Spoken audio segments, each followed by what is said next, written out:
সরকারের কাছে আমার আকুল আবেদন, সাংবাদিকদের জন্য নিরাপত্তার ব্যবস্থার পাশাপাশি সাংবাদিক হতে হলে যে আইন করা দরকার সেটিও করতে হবে। আজকে যার হাতে একটি ফেসবুক আছে সেও নাকি সাংবাদিক। সাংবাদিক নীতিমালা প্রয়োজন। আরে এই পাশে করেন, তারপরে নীতিমালা করেন, সাংবাদিকদের নীতিমালা করেন। সাংবাদিকদের তথ্য মন্ত্রণালয় থেকে কার্ড দিতে হবে।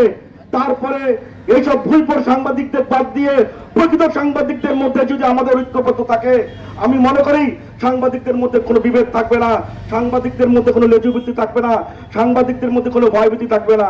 সকলকে ধন্যবাদ। এবং সাংবাদিক তুহিন হত্যার যে অপরাধীদের আপনারা দেখেছেন, ফেসবুকের কল্যাণে দেখেছেন, তাদের মধ্যে কোনো অনুতপ্ত অনুশোচনা নেই।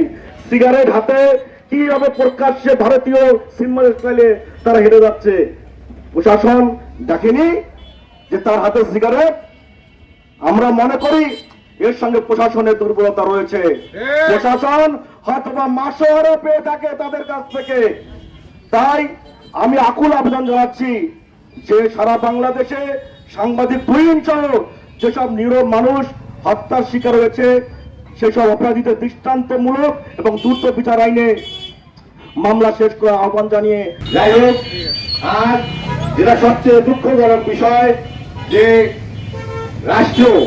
একটি রাষ্ট্র অর্থাৎ একটি ঘর যদি আমরা দাঁড় করাতে যাই, অবশ্যই 4টি খুঁটির দরকার। তার মধ্যে একটি খুঁটি হচ্ছে প্রেস এবং সাংবাদিক। একটি রাষ্ট্রের চতুর্থ স্তম্ভ হওয়া সত্ত্বেও আমাদের কোন নিরাপত্তা নাই। আমাদেরকে কেন রাস্তায় দাঁড়িয়ে হতে হচ্ছে?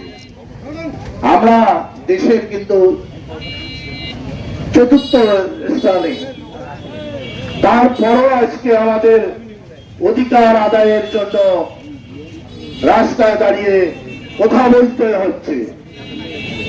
আমরা সাংবাদিকরা সব সময় নির্যাতিত। কেন নির্যাতিত? আমরা শুধু একটি নিউজ করতে যাই, একজনের পক্ষে যাবে, একজনের বিপক্ষেও যাবে। যে বিপক্ষে যাবে সে আমাদের উপর ক্ষিপ্ত হবে। কিন্তু যারা দোষী, যাদের বিপক্ষে যায়, তারা কখনো স্বীকার করে না যে তারা সাংবাদিকরা যে সত্যিটাই তুলে ধরেছে।